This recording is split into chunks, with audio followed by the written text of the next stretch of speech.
ఏ ప్రవక్తకి కూడా జిబ్రాయిల్ గారు 7 ఆకాశ మార్గాలను, స్వర్గ నరకాలను, దైవదూతలను, అల్లాహ్ కాంతిని చూపించలేదు. కేవలం ముహమ్మద్ సల్లల్లాహు అలైహి వసల్లం గారికి మాత్రమే ఈ మహోన్నత అవకాశం వచ్చింది. ముహమ్మద్ సల్లల్లాహు అలైహి వసల్లం గారు ఆకాశ మార్గంలో జిబ్రాయిల్ గారి సహాయంతో అల్లాహ్ స్వరాన్ని విన్నారు. ఆ స్వరం అతిపెద్ద కాంతి నుండి వస్తోంది.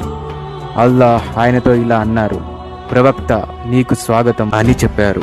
ఇది విన్న తరువాత ముహమ్మద్ సల్లల్లాహు అలైహి వసల్లం గారి కన్నుల నుండి నీరు కారుతూనే ఉన్నాయి.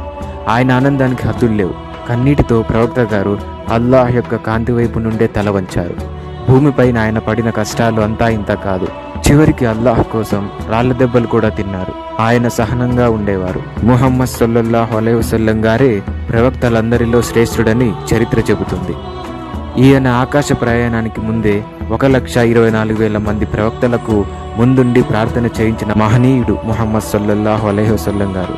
ఈ శుభ సమయంలోనే అల్లాహ్ ఆయనకు ఆకాశ ప్రయాణ ముఖ్య ఉద్దేశాన్ని తెలిపారు.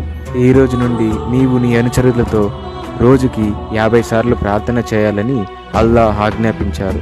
తరువాత అల్లాహ్ ఇతర ప్రవక్తలు మరియు ముహమ్మద్ సల్లల్లాహు అలైహి వసల్లం గారి అభ్యర్థన ప్రకారం ప్రార్థన సంఖ్య 50 నుండి 5కు తగ్గింది.